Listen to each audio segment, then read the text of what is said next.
Very good. So slowly gearing up for the transmission itself. Looking forward to it, Chitra. I hope you are as well. Absolutely. It's exciting. Exciting time, and we've got a great day for it. So lots of registrations, and we'll have lots of people on Facebook Live as well. So I think it's going to be a good discussion, Geoffrey. Absolutely, and I believe that we are now live on Facebook. And I think in terms of the discussion of Portugal, the Portuguese Miracle, in fact, and actually what does the future hold in our hashtag post-COVID world for foreign investment in Portugal. I think that we've got a pretty positive message. I'm very thrilled to be here with you, Chitra, and to kind of be, I suppose, co-presenting and co-transmitting that message. Absolutely, Geoffrey. It's an honor to be here with you. And I think we've got some good messages to transmit. And just got the note that we have hundreds of people coming in now. So that's good. And we're live on Facebook, it says, and there's sometimes a lag between it saying we're live on Facebook and us actually being live. So we always give it just a few more seconds. And it's 11:01 and people are still streaming in. So yeah, I think that we'll just going to give it another 30 seconds or so before we get cracking with the webinar itself. And actually, I think what has been very encouraging has been the response to the webinar itself. Clearly something which a lot of people internationally are interested in. And I think it's representative of the fact that Portugal really does have a strong international profile. So looking forward to teasing that out a little bit during our discussion. I think now we're good to go. I'm going to kick things off on Portuguese Miracle. What does the future of our hashtag post-COVID world hold for foreign investment in Portugal? I'm going to start with a short introduction to myself. I'm, as I say, delighted to be here with Chitra Stern, who needs little introduction, I have to say. But Chitra will be saying a few words about herself. As for me, my Portuguese discovery began probably in about 1996. But I've been living here for 21 years. And I came via originally Northern Ireland, as you can, maybe some of you guess, followed by education, university and law school in England, practice in Belfast, practice in London, and now practice for 21 years, as I've said, in the wonderful city of Lisbon. I'm a registered English solicitor and Irish solicitor as well, and also registered with the Portuguese Law Society. So it's been a very interesting journey. And the law firm I work for, Edge International Lawyers, I'm senior partner of that law firm. And I think one of the things that we pride ourselves in is our international connection and our international network between connections with the British Embassy, Irish Embassy, other embassies, and institutions and associations. We deal with, as a firm, we deal with a wide variety of matters. Go on our website and you can see exactly that wide spectrum, but particularly focus on tax, real estate, golden visa, and non-habitual residency program, and corporate and commercial. But we also have a private client niche, whereby we've really developed that over the past few years, which has been very interesting. And we also have a philosophy of clients for life, whereby, and even generations. So we have to represent some of the generational businesses in Portugal. But that really is quite enough about me. I'm much more interested to hear about Chitra and her introduction. And maybe Chitra, you want to say a few words about yourself.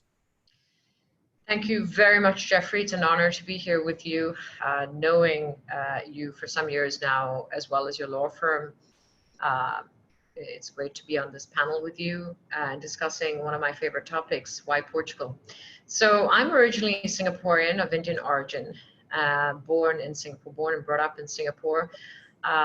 but went to London, as many Singaporean students do. They head for university either in the UK or the United States, and I ended up in London, and I pursued electronic engineering for my undergraduate degree, and ended up staying on. I then worked for PricewaterhouseCoopers. I became a chartered accountant, met my future husband, Roman, from Zurich, and did my MBA at the London Business School. And we turned to Portugal for business opportunity after my MBA, and almost as long as you. We've been in this country for 19 years. We arrived in 2001, and Portugal was just full of opportunity at the time, because it had been part of the European Union for some years already, 15 years. The Lisbon Expo, World Expo, had just happened in Lisbon in 1998, and there was a spirit of optimism and investment pouring in. So we really loved what we saw, and we made a jump, shall I say, from London to Lagos in the Algarve for business opportunity. And we moved here in 2001 and started our businesses here. We started the real estate business, hotels, and we're in education as well. So that's real estate, hotels, and education. Over the years, we have brought a brand up from scratch called Martinhal, and we have 4 hotels under the Martinhal flag, under the Martinhal brand. We have an education hub in development. The United International School is just about to open in September. And we also have Martinhal Residences, which is where the Facebook live stream is happening. It's a branded hotel residences.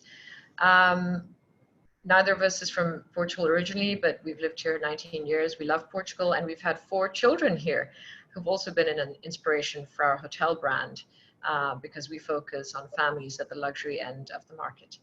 But all that is available in the bio on the site on which most people registered. So, and I'm on LinkedIn, etc. So please do look me up.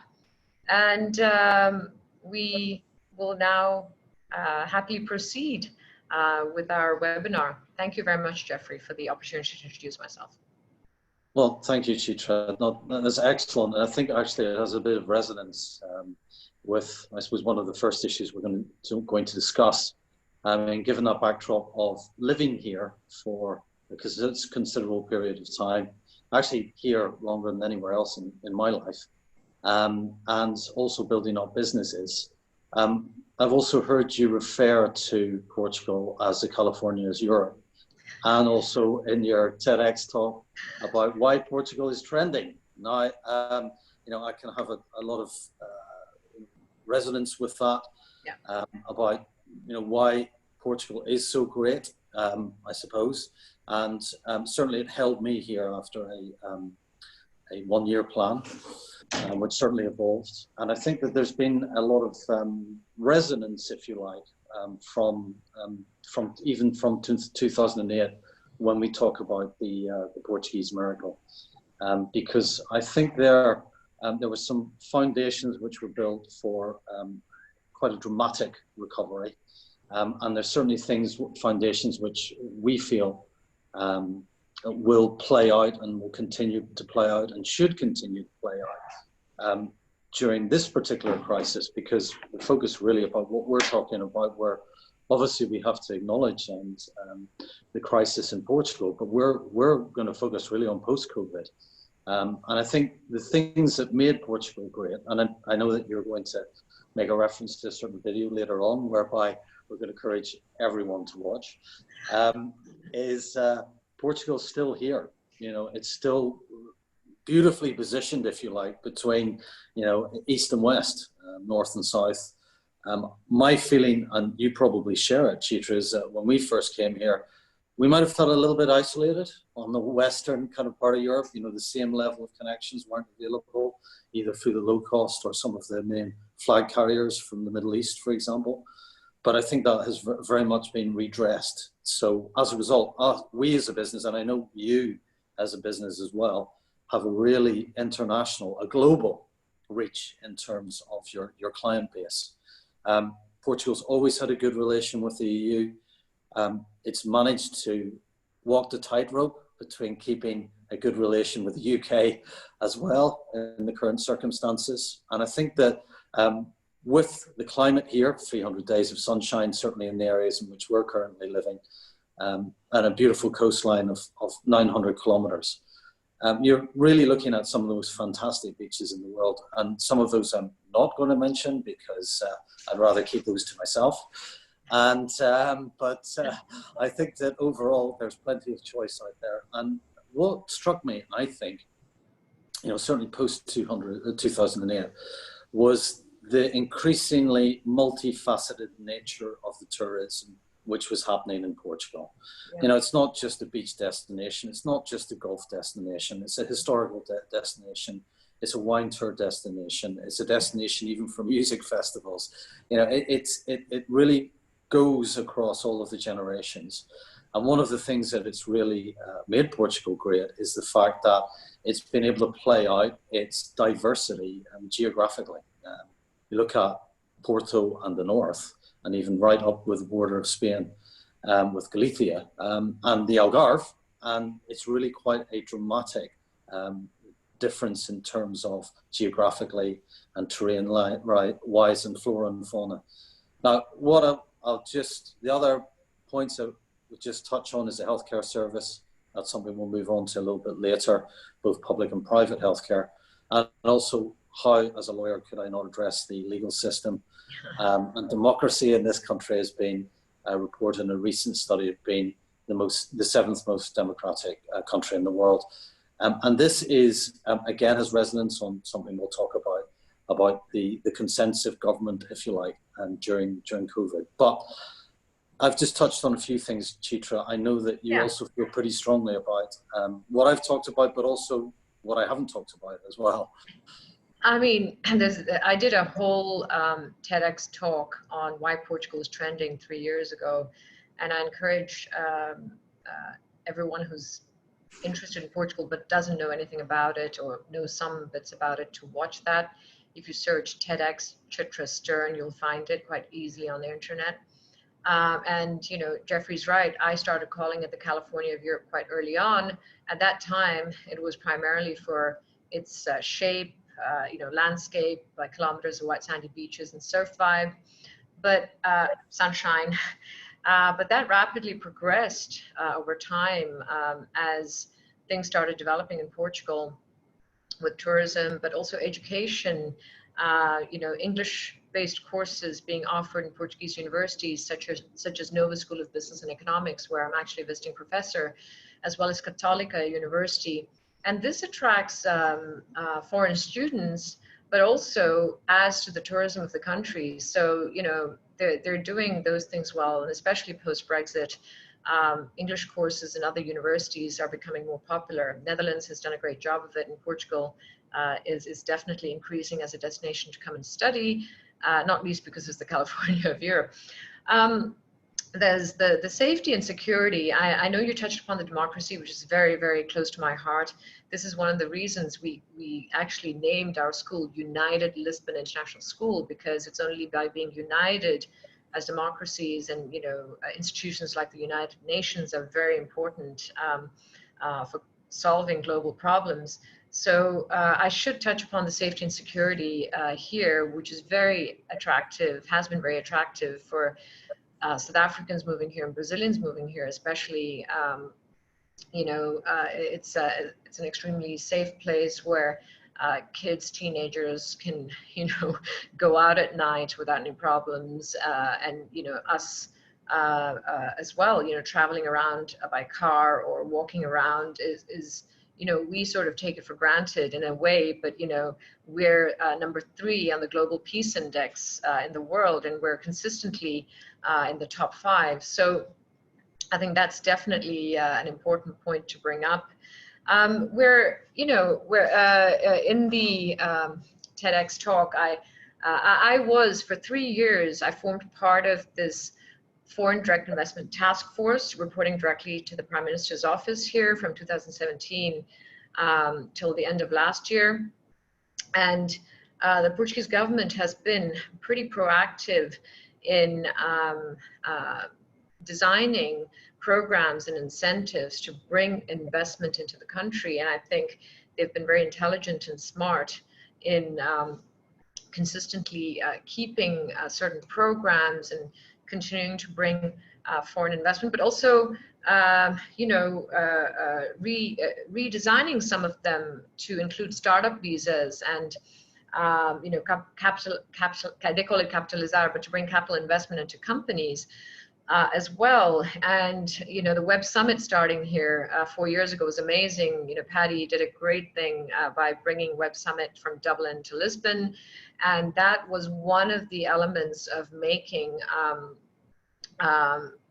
the Lisbon startup ecosystem even more interesting, and throw in the quality of the graduates in IT as well as biotech, engineering.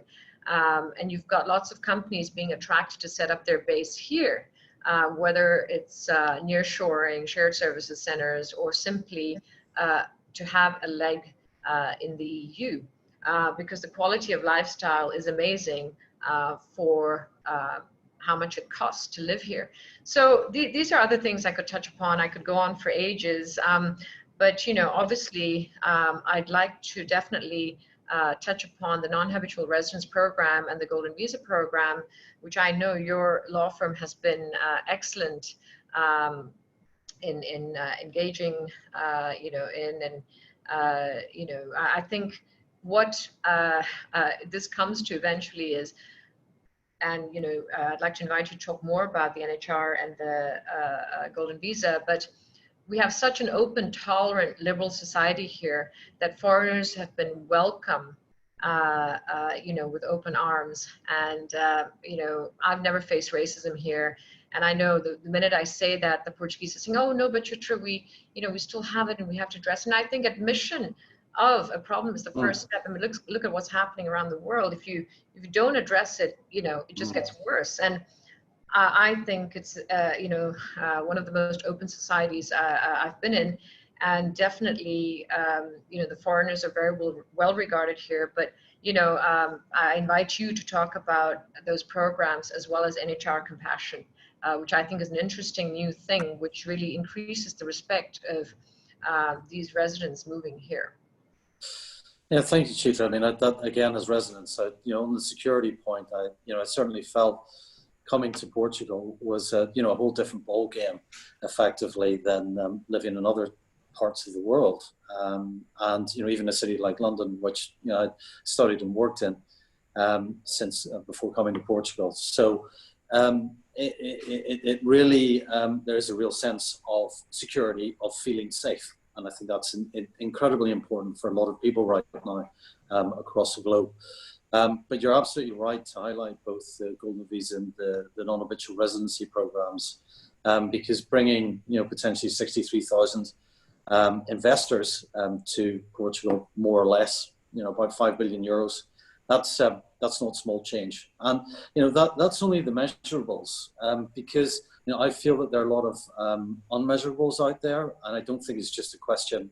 Let's look at the non-habitual residency, for example. I don't think it's just a question of looking at, oh, we have X lost tax income, because a lot of people wouldn't be here in Portugal if it weren't for the program in the first place. Yeah. And secondly, I think it's the fact that most NHRs, they're not just looking to, spend the rest of their days on a golf course, or as the case may be, or doing wine tours.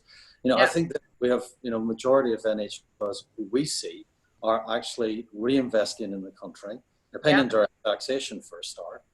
And they're also investing in the country in the sense that they're setting up businesses, they are forming business associations, and they're integrating into the country, which also, I suppose, means that a project like NHR Compassion, and very good of you to mention that, is the fact that a number of NHRs have come together, feel that during the element of humanitarian crisis which has occurred due to COVID-19, yes, of course, like every other country, there have been measures implemented, and as a result, more and more people are relying on the food bank, and they have directly partnered and protocoled with the food bank in order to collect funds in order to support people in most need. So I think it is a recognition that they are part of Portuguese society. I think that most NHRs feel that way. I feel that gone are the days where you have the sort of enclaves of expats. You know, I think that there's, and I'm sure you see this as well, Chitra, is the fact that, and certainly you're a shining example, if you like, of someone who's just, you know, totally fully engaged. I know that we probably consider ourselves after this length of time, maybe partly Portuguese anyway. For sure. But at the same time, you know, the degree to which you and your businesses have sort of employed, attracted investment, you know, the school as well, doing, you know, pastoral work as well, on top of that, which is incredibly important. I think it's a good indication that, well, I suppose it reflects on the people coming here, but it also reflects on Portugal, because, you know, I think at the end of the day, when people come here, and a lot of them may not know a lot about Portugal, of course, when they make their first visit, yeah, but they do engage and they do stay. Absolutely, and they you know, just like to touch upon the fact that you know, a lot of them actually spend tourism dollars here, you know, and their family visits, whether they're here studying or whether they've got the golden visa or NHR. You know, there's a lot of travel and tourism that surrounds the NHRs and golden visa, but also in terms of people living here. I would say, you know, this is why we made that investment in an international school, a world-class international school in the center of Lisbon, to attract people to live there. You know, if it's only a place, you know, where you know, you come for a week, it's one thing. But people love it so much, they just need the infrastructure around. And, you know, that's what I see as a crucial part of attracting you know, these foreigners, whether they're working for as an expat for a company or whether they're NHR or golden visa. We're seeing really, you know, the school, the enrollments are increasing even during this lockdown. I suppose that leads to the next topic, but you know, it's you know, just like to make a mental note that I'll be talking about how I've seen the enrollments of the school double during the last 2 months, but we'll come back to that. Yeah, absolutely, Chitra. And I think, you know, let's not forget as well about the golden visas in the sense that whether they're investing in real estate, whether they're investing in businesses, whether they're investing, in fact, in putting funds into Portugal in order to comply with the programs, I think there's resonance there again, that word again, resonance with the safety and security and safe haven element of Portugal. But also, you know, secondly is that, you know, first impressions count, and the first impressions are very strong, we feel, from our golden visa clients in terms of investing in this country. So, and they bring their businesses too later on. So, yeah, you know, and I think that's fundamental. So, but you know, I think, yeah, you kind of touched on the next sort of theme, if you like, which was COVID-19 and how Portugal has handled things during the crisis.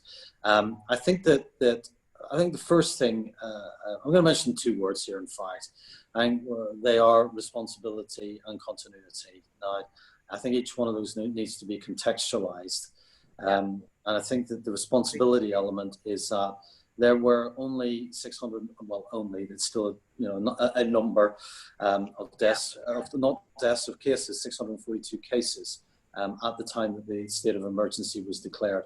And every death, as we know, is tragic. But I think that the Portuguese government did act consensually, both between the Prime Minister and the President, who are from opposing political parties.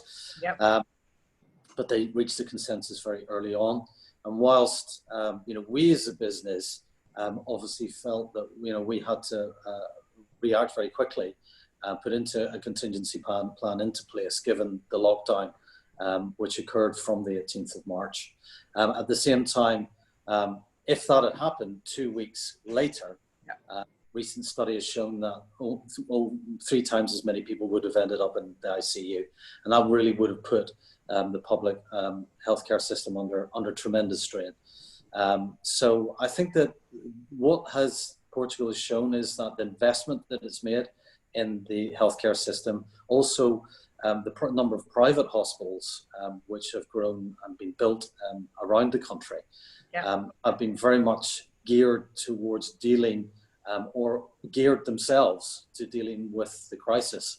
And they even had built quasi-field hospitals next to the hospitals themselves, which they did not in fact use. So, there was very much a case of, yes, let's hope for the best, but let's prepare for the worst. But it wasn't just a kind of vain kind of hope for the best. Let's just suck it and see. It was actually, there was a plan, and there was a scaled plan, so that now we're in the state of emergency has passed.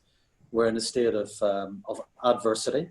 There are 33,000, just over 33,000 cases of COVID, just over 1,400 deaths, and again, those are tragic. But 20,000 recovered. So, I think those kind of figures, they measure up pretty well with other European countries and actually globally.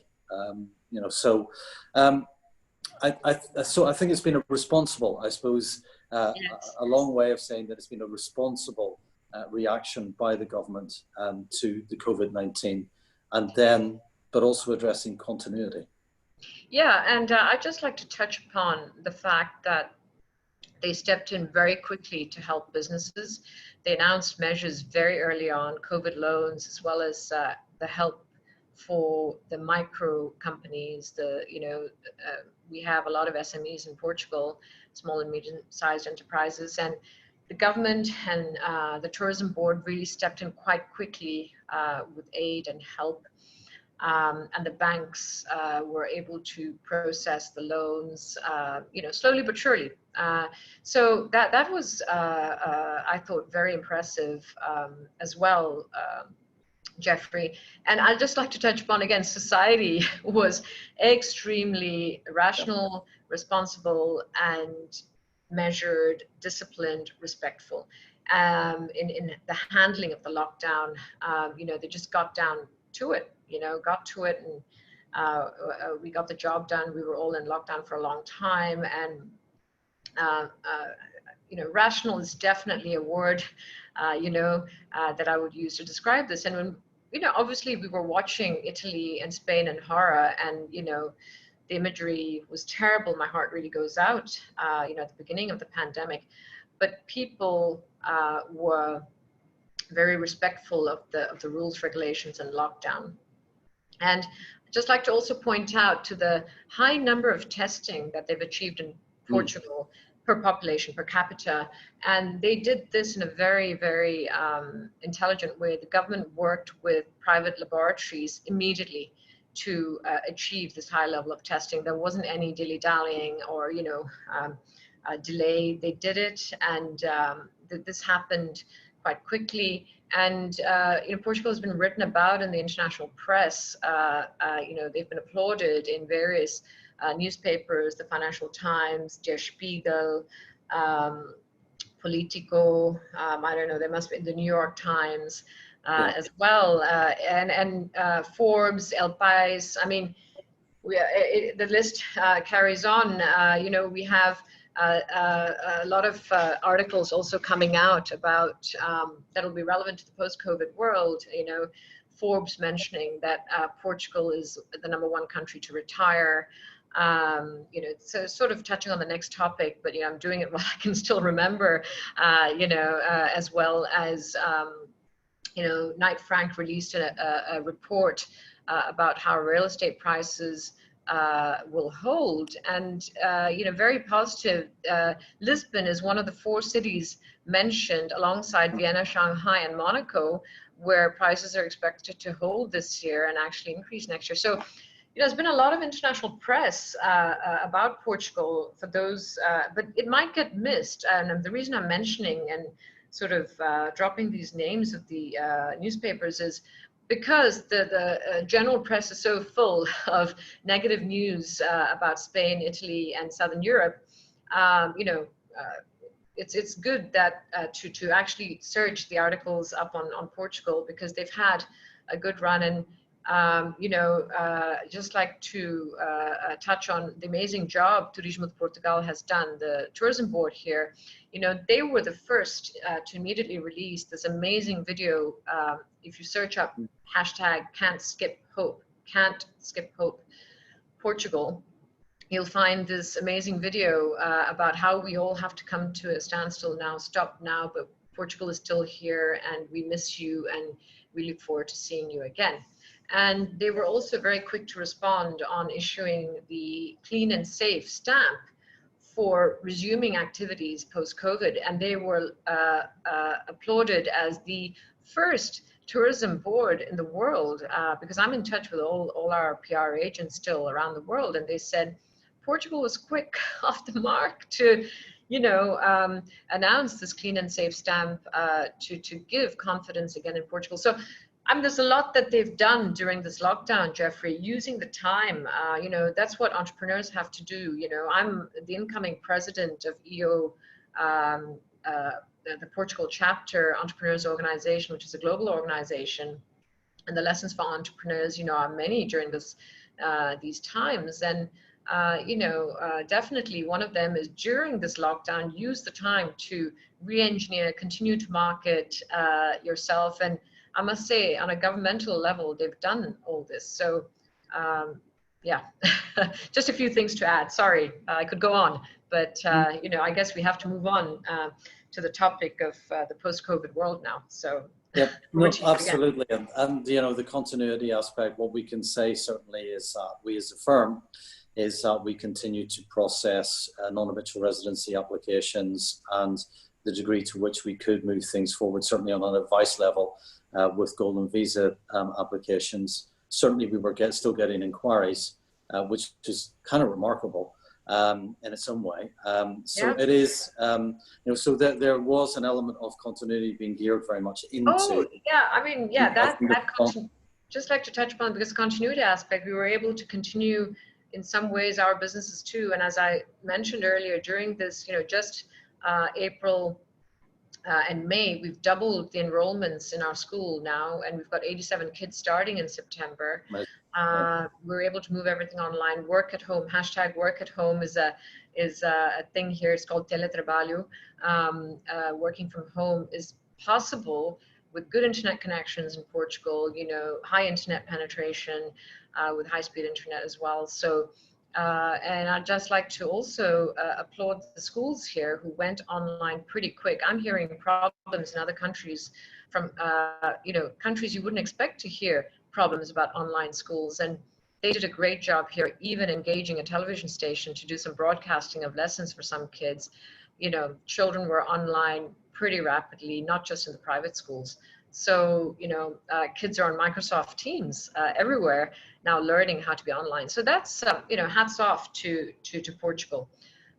Sorry, Geoffrey. No, absolutely. Yeah. But I think we're very much singing here from the same hymn sheet. And what's also very positive is the fact that we have the economy minister talking in Bloomberg about a V-shaped recovery, which obviously we all hope can actually manifest itself. But I think the fact that, and maybe this is where we do take a step back, because I think many people during the pandemic and COVID-19, you know, for us, I genuinely feel that we're coming out the other side. You know, I look on the you know, we're back in the office, obviously with our social distancing, etc., and all of the wearing of masks and obligations which we're required to follow. But I see that there's more traffic in Lisbon itself.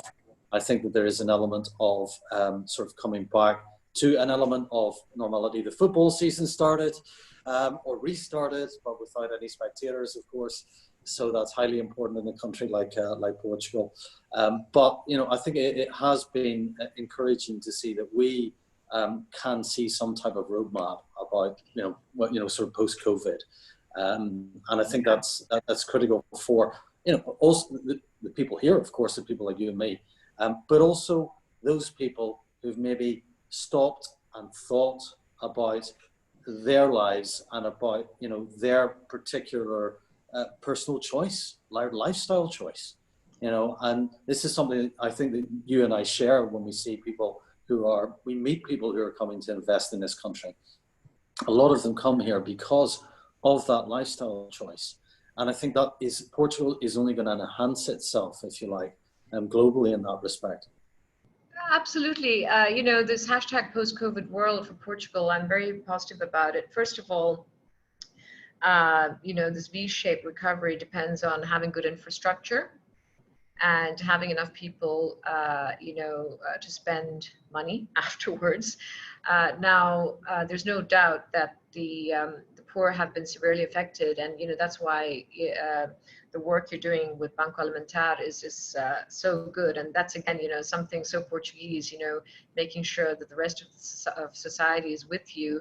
You know, we're all only as strong as the weakest in our society, and I think that is so clear now. I mean, you know, that the world is talking about reset, and you know, but we live in a society here in Portugal where you know, we look after the different members in society, right? So why I'm touching upon this, you know, the bounce back, I mean, leisure travel, I think will come back first because of this need for people to connect and travel and the human emotion behind it. And what you said, people have had time to reflect about what's important in their lives. So holidays are important. We're seeing the bookings increase again. Obviously, it'll take a couple of years for travel to go back to what it was, but it looks positive as the flight connections are coming back. People are traveling with all the protection and, you know, taking enough precautions. And the point about this combination of work from home being possible, I think combined with this reflection that people have carried out, you know, you want to live in a place that you want, you know, really like to live in, which is nice, where, you know, people like you to be there, and it's, you know, got less pollution and you know, all the things that we've talked about so far. And we see an increase in combination with this non-habitual residence being even more popular, as well as people relocating. Where do I want to be if there is going to be a second wave, or, you know, whatever. And I see an increase in medium to long-term rentals going forward. And, you know, good brands will become even more important. You know, I see that, you know, because we've got these gated community resorts, or, you know, in the Algarve, we've got Martinhal Quinta and Martinhal Sagres, where we mainly have villas with private gardens.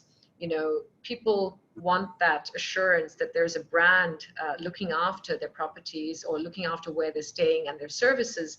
So this will become even more important for relocations. And I think I touched upon the enrollments having doubled, but we've even sold a couple of apartments in this time, which is amazing, in the last 2 months.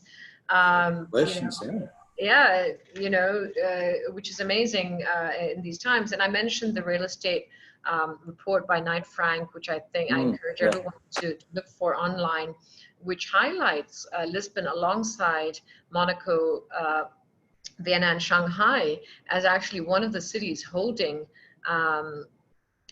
real estate prices, because it's a question of supply and demand. I mean, you know, especially in certain areas where we are in the Park of Nations, it's a question of tighter supply. So we see that, you know, as a positive thing for the whole of the Central Business District or Park of Nations, you know, that area.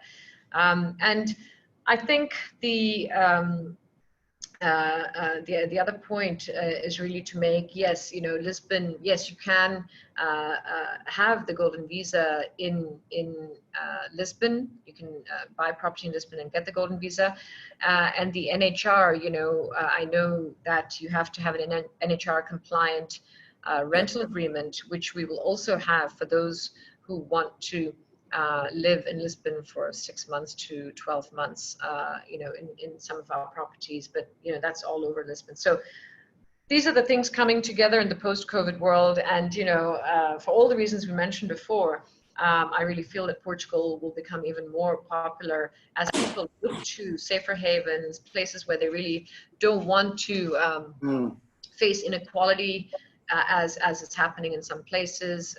As I told you before, I've never faced racism in this country. So, and gender equality, Yes. is a big thing here. So these are the things that I can talk about in the post-COVID world for Portugal. Yeah, I think, and just to, I suppose, just to follow up on a couple of those, I think, certainly we see, a government which is very keen to act responsibly, but also increasingly, even from yesterday in the parliamentary session, help push continuity. Yeah. There was an opportunity. I was at an event where the president was speaking, and there was an opportunity, the press were there, there was an opportunity for him to criticise, I have to say, the Prime Minister regarding the simplified layoff regime, and he didn't actually. So, he said his response was very interesting, couple of responses. First of all, he said that we, the Portuguese, handle crises very well. And then secondly, he said, if it's necessary, it's necessary. And therefore, I think, again, it's been a responsible reaction. Even yesterday, there were announced additional measures in order to assist lower income families, or families who are suffering a little bit more in terms of a downturn in income. So, I think that element of responsibility is sort of playing out. And again, that democracy really playing out in front of us. It's more than just a kind of a name tag. Yeah. So, I think that post-COVID, Portugal, I feel, has even, possibly even enhanced its reputation as a safe haven. To use the word, the Portuguese miracle, or the phrase Portuguese miracle by Der Spiegel, and to be constantly referred to as a safe haven. I think that that has played out. It's not just a kind of a play on words. Just a sort of a phrase which is bandied about without any support behind it. So we feel that NHRs, there'll be 10,000 applicants last year. We feel that they will continue to come. They're certainly continuing to come, and they will finalise as soon as they're able to travel, which most of them are now, given some of the lifting in the travel restrictions. So, yeah, I mean, we've got a nice sort of landing pad, if you like, Chitra, here in Portugal for, investors who are, looking for a safe, secure, democratic, investment-friendly country. Yep. So, I think it's time, Geoffrey. We've had a lot of interaction. We have some time left for Q&A.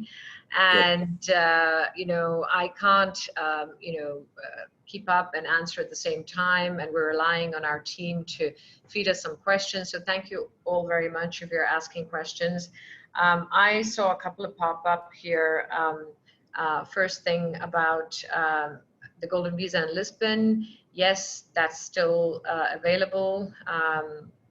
And you can still buy a property here, and it's, quickly processed once you're able to fly here. And so the Lisbon Golden Visa is still in place. And I saw something pop up, again, there's too many for me, and I apologize. Please do engage with us after if we haven't been able to answer your questions. Something about moving from Singapore here, and that Portuguese red tape, I hear that it's pretty bad. I can tell you, and Geoffrey will have his own stories, but the 20-year view is that Portugal has worked incredibly hard on reducing red tape. And I'm sure the first phase of that was by being part of the EU for the first 15 years, and now the nearly 20 years, 2 decades I've been here, things have become far less bureaucratic. The government has had its own programs to reduce bureaucracy called Simplex. And I was actually when I was part of the Foreign Direct Investment Task Force called Portugal In, we worked on various simplification programs to make it easier for example, asset management companies to register themselves here, streamlining the application process to just one application in English for both Banco de Portugal and the equivalent of the Securities and Exchange Commission here, for example.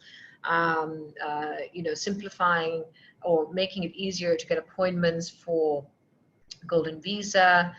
We worked very hard together with the CEF, which is the home office here.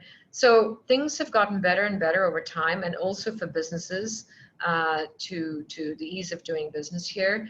Now, I don't know, perhaps Geoffrey, you'd like to comment on your 2-decade view. And yes, I think the only other thing I saw somewhere, customs.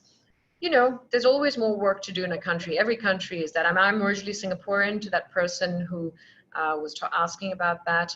But there's always more work to do to make things easier. If you're moving here, work with a relocation agent, work with experienced lawyers like Edge, and find out how to move your things here. And there's moving companies to help you do that. So that would be my answer. Sorry, Geoffrey. Not at all. Not at all. Yeah, all go ahead. Now, if you'd like to take a question. Sure. I mean, just to touch again on the Golden Visa, and maybe people need some clarifications, regarding the specific changes or mooted changes to the Golden Visa to come into effect beginning of next year. There has been a legislative authority given to the government in order to do that, but there's a huge amount of pressure which is coming from various sectors in order to shelve that. What we feel is that I don't like to make predictions, but I feel that certainly I'll contextualize it this way, whereby 2008 was a very strong building block for recovery for Portugal. Golden Visa, I think that has the potential to be the same, and certainly coming out of this, in this post-COVID world. I think similarly there are other concerns out there that there might be a reaction in Portugal regarding wealth tax and an application of a wealth tax. Now, there is no wealth tax in Portugal. There is sometimes a confusion between a additional property tax over where properties have a tax value over a certain amount. But actually that generally applies in a minority of circumstances because the tax value tends to be a lot lower than the market value. So inheritance tax regime also very favourable, whereby you have a 0% rate for close family, for spouse ascendants and descendants, and it's a territorial tax only.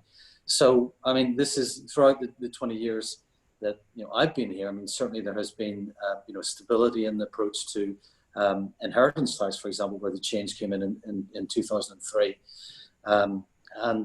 So, I have seen the Simplex actually in action. So, way back in 1999, when a client would come to us and say, so I'd like to set up a company, we would go, you might have to wait 3 months. But now we're in a world whereby companies can be incorporated, in 24 to 48 hours. So that's been an incredible change in order to facilitate business. Similarly, things like opening a bank accounts, no restriction on foreign property ownership. These are, all elements which make Portugal a very unrestrictive country in which to invest. But I also saw a couple of Brexit questions out there, and we managed to avoid the B word more or less up to now. Just what I should say is that because I've been in some sessions with the British Embassy and the British Ambassador regarding the treatment of British nationals, both up to the end of the year and the end of the transition period, because as we all know, Brexit has already happened, and after the end of the transition period, which looks like it's not going to get extended, but I'm not going to go there. But however, I think the important thing is, and this session was also attended by the Immigration Services, is to say that for British nationals who've already established residency rights up to the end of the year, those residency rights will be protected and preserved. And therefore, thereafter, they will be exchanged for a 5-year residency permit of a third country national. So that's very comforting. For those afterwards, then there's a possibility of obviously applying for the golden visa, and the jury is still out there. So if you need more information about this, please do keep in touch with us about whether British citizens can actually apply now for the golden visa. So there are lots of, there's certainly no doors closing, and I think there might just have to be a different approach to residency solutions after the end of the year. Important thing to remember, of course, is most of the things enshrined in the non-habitual residency are enshrined in the double taxation agreement between Portugal and the UK, and that will survive Brexit. So I would just like to, we're trying to group the questions because it's impossible to answer some of the complex questions that are coming up. Somebody asked about long-term lets, and are there long-term lets? Yes, there are longer-term lets happening. Our apartments we're always a touristic village, or apartamentos turísticos, but because of the good brand that we can bring to our resort or to the serviced apartments. So yes, we can do longer term lets, and as I said, we're becoming NHR compliant. We're looking at getting those contracts out. There was a question about our school opening. Yes, our school will be opening in September, and we've, as you might know if you know our school, we have an operator called International School Services from Princeton, New Jersey, and the teaching team and the leadership team is on board, and they're looking at starting, looking at all scenarios for opening that's purely virtual, if need be, a blended version where the students take turns to come into school, if that's what the Ministry of Education demands, and a pure opening. But we're prepared for all scenarios. Yes, it is still possible to buy a golden visa if you buy a property in Lisbon, but it was connected to the language requirements. When you actually invest in the property itself, you don't need to know Portuguese, and to be a resident, you don't need to know Portuguese, although it would be nice, to at least say a few words in Portuguese. The Portuguese are extremely tolerant of people speaking in English to them. In fact, everyone immediately says, would you prefer me to speak in English? And that was one of the things I didn't mention today, but in my TEDx talk, English is pretty widely spoken here, and this was even the case back in 2001 when we arrived. To apply for citizenship, you need to pass a basic test at the end of your 6 years here, but Geoffrey Edge will be able to tell you much more about that. As to the changes of NHR and Golden Visa, I think I'll hand over to Geoffrey for a while I look at some other questions here. Yes. No problem. Yeah, I mean that's the changes to the major change that came into or was introduced regarding the non-habitual residency program was a 10% flat rate applicable to pension, which still is pretty good. And it also opened up a number of other investments to the 10% band. So we feel that far from restricting the program, it's actually enhanced it, because it was a reaction to maybe certain pressure, both internal and external, regarding the program was too successful. It was too good. And therefore it was, there had to be a reaction to adapt to the fact that the pension income in particular was coming under a lot of pressure. Golden Visa, but it's only 10%, is it not, Geoffrey? Only 10%, yes. Yeah, 10%. And as I said, it's a 10% rate, still pretty good, and applicable only, not only to pension, but other types of, for example, pre-retirement income. So that's pretty encouraging. In terms of whether I see these programs changing in the near future, given the certain circumstances, and again, we're looking forward to that V-shaped recovery. I think, again, we have to cast our minds back to 2008 and the stance of the government, whereby it was critical for the country to emerge from a recession, from a crisis, by attracting foreign investment. And we feel that certainly the incumbent Portuguese government has been, and Chitra, you will know this firsthand as well, is very keen and sensitive to attracting and building international bridges and links in a business sense, so that more and more countries invest. Absolutely. Foreign investment, FDI, is a key priority of the government, the Ministry of Economy. There's also the Trade and Investment Board. If you've got ICEP, Portugal Global in your country, go speak to them as well. They help companies establish investments here in Portugal.